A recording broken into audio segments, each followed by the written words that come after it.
that at the end of that process... Death cult, then. You and your friend Esther Rantzen, is it? Support a death cult. Every issue can be properly explored. What are the risks? What are the dangers? Can we reassure people that this isn't a slippery slope? Those will be part of the debate, and I believe that at the end of that process... Death cult, then. You and your friend Esther Rantzen, is it? Support a death cult. I'm sorry, I don't see it like that. I don't see it like that. But that's the truth. It's No. a death cult.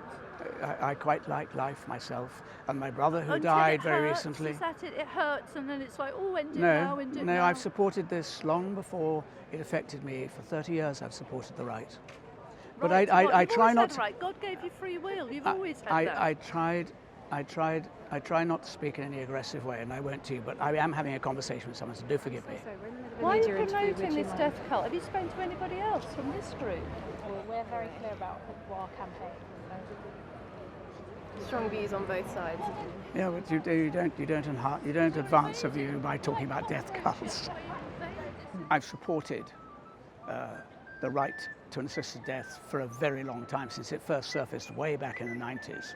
But I'm brought here today by the fact that my younger brother, Nicholas, who was diagnosed just over a year ago with motor neuron disease, wanted to have the right to an assisted death, wanted me to put my head above the parapet, if you like, and to talk about it and why I believe it and why he believed in it.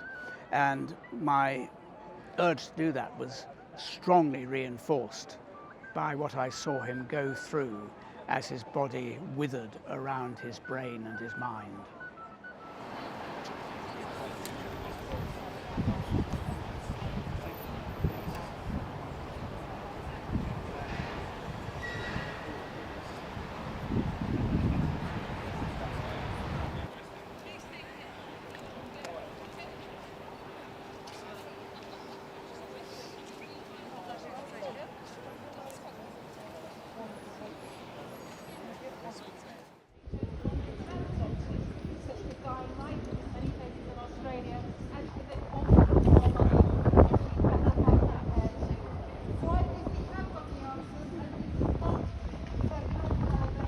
I'm not a religious man, but I've always viewed life as sacred.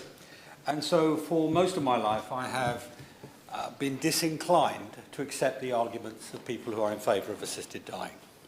But various events have changed my view in the last several years. Some time ago, a long time ago, my mother died of cancer, brain and lung cancer, in considerable agony, in considerable pain, and I suspect terror too. It was a miserable, miserable time for her, and for her to go more peacefully was, in my view, a good thing. 30 seconds will be good.